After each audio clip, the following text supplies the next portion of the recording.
Assalamualaikum warahmatullahi wabarakatuh. Apa kabar teman-teman Abdurrahman bin Auf?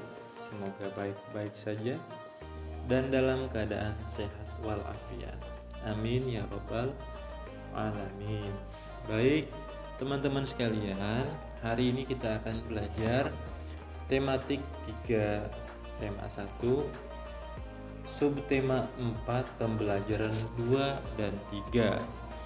Materi yang akan kita pelajari yang pertama, pertumbuhan dan perkembangan tumbuhan biji.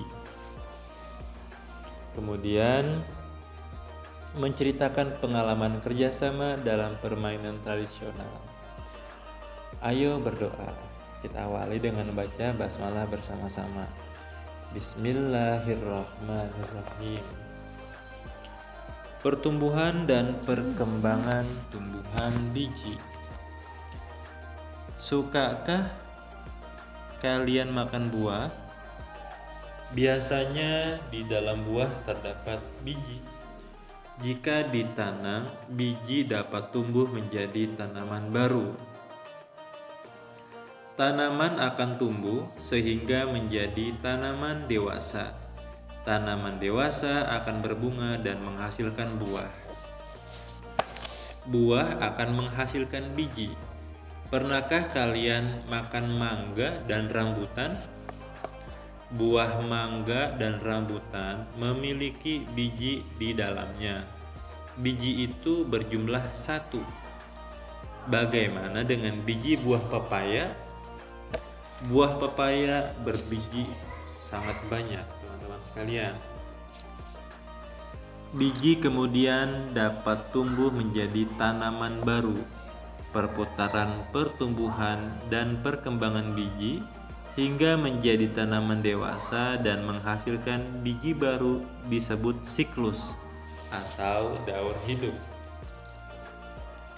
Perhatikan gambar bagian biji di samping yang warna kuning, teman-teman sekalian. Penampang biji. Nah, ini ada selimut biji untuk melindungi biji, ada embrio calon tumbuhan baru, ada kotiledon sumber makanan untuk calon tumbuhan baru.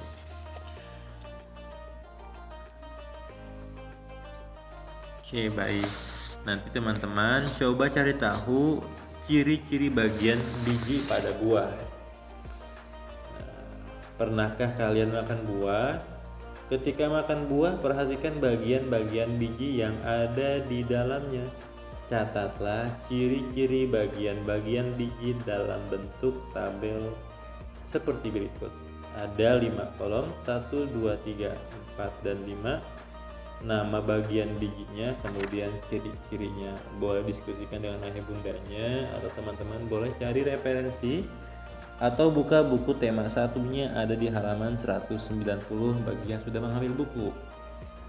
Nah, sekarang pernahkah teman-teman sekalian melihat tanaman semangka? Bagaimanakah cara menanam tanaman semangka? Perhatikan gambar berikut. Gambar 4.14, daur hidup semangka. Gambar di atas adalah gambar daur hidup semangka. Daur hidup itu diawali dari biji. Jika diletakkan di tempat yang sesuai, biji akan berkecambah. Tempat yang sesuai untuk pertumbuhan biji adalah tempat yang basah. Selanjutnya, kecambah tumbuh menjadi bibit semangka. Bibit semangka akan tumbuh menjadi tanaman semangka. Setelah mencapai usia tertentu, tanaman semangka berbunga. Setelah mengalami penyerbukan, bunga semangka berubah menjadi buah. Di dalam buah semangka terdapat biji semangka. Setelah buahnya banyak, biji yang ada di dalamnya dapat ditanam sehingga menjadi bibit. Nah, itu teman-teman sekalian tentang daur hidup semangka.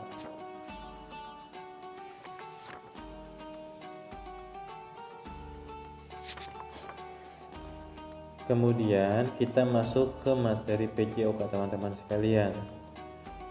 Menceritakan pengalaman kerjasama dalam permainan tradisional. Ada yang pernah bermain permainan tradisional, ada apa saja? Lompat tali misalnya, lari jongkok, atau ada hal banyak permainan tradisional yang ada di daerah masing-masing. Menceritakan pengalaman kerjasama dalam permainan tradisional. Kalian telah bermain lompat katak dan lompat bangau. Apakah kalian suka melakukannya? Waktu kelas 1 apakah teman-teman melakukan lompat katak dan lompat bangau? Apakah manfaat yang kalian peroleh setelah bermain bersama dengan teman? Selama bermain, kalian tentu banyak melakukan kerjasama. Apakah yang dimaksud kerjasama teman-teman Abdurrahman?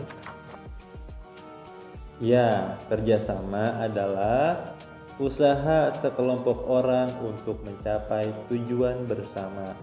Kegiatan ini dilakukan untuk mencapai kebaikan bersama. Kerjasama tidak boleh dilakukan untuk keburukan. Kerjasama dapat dilakukan di lingkungan rumah, sekolah, dan masyarakat. Kegiatan ini juga dapat dilakukan dalam melakukan permainan tradisional. Kerjasama apakah yang telah kalian lakukan dalam permainan lompat katak dan lompat bangau? Ayo menuliskan pengalaman kerjasama. Kalau belum pernah praktik, coba dibayangkan permainan lompat katak dan lompat bangau. Kerjasama apakah yang kalian lakukan dalam permainan yang telah kalian lakukan pada lompat katak dan lompat bangau? Atau teman-teman boleh lihat di YouTube ya, video lompat katak atau video permainan lompat katak dan permainan lompat bangau. Mungkin setelah melihat video baru terbayang seperti apa serunya atau asyiknya dalam permainan tradisional. Tulislah mengenai pengalaman kerjasama dalam permainan tradisional yang telah kalian lihat pada video tersebut. Oke, itu saja materi untuk di pembelajaran 2 teman-teman sekalian. Semoga dapat dimengerti dan dipahami. Kita tutup dengan hamdalah dan doa kafaratul majlis. Alhamdulillahirabbil alamin. Subhanaka Allahumma wa bihamdika asyhadu an la ilaha illa anta astaghfiruka wa atubu ilaik. Assalamualaikum warahmatullahi wabarakatuh.